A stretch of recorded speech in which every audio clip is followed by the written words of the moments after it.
neni 56, kushdo ka të drejtë informohet për gjendjen e mjedisit dhe përmbrojtjen e tij. Neni 4 fraksion 1 e drejta përbën bazën dhe kufijtë e veprimtarisë së shtetit. Si do të thotë? Nëse mos si qytetar, kryeministri im që unë nuk besoj se ai më ka gënjur, ai ka thënë po, që unë do t'i marr armët kimike.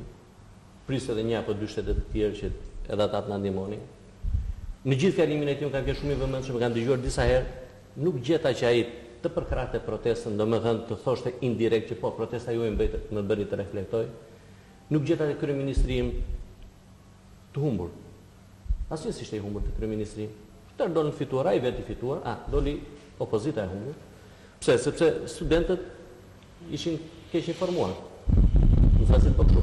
Të tërë shqiptarët në diasporë, edhe ata gabimisht, edhe ata ishin indokrinuar nga kjo ideja që do ndotemi me pa të drejtë.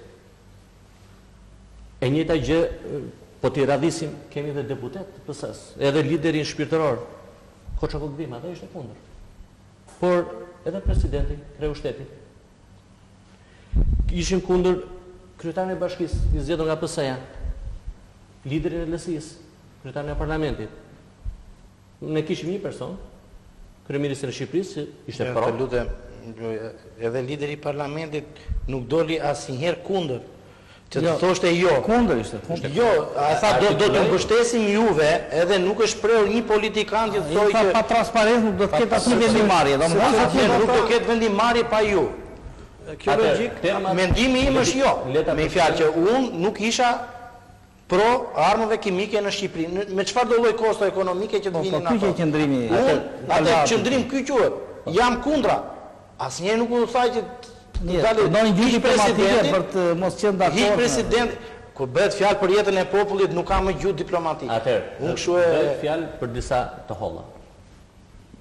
Kur ke një barrierë kushtetuese, kryeministri i vendit, ke një vendim gjykatës kushtetuese, nuk i jepet ky akses për të negociuar për territor shqiptar, për të negociuar. Si do negocioj? Ishte kjo një vepër civile? Jo, ishte një vepër ushtarake. Dhe komandanti i forcave komandanti i përgjithshëm i forcave armatosura është presidenti i Republikës. Kryeministri ka tejkaluar kompetencat e tij.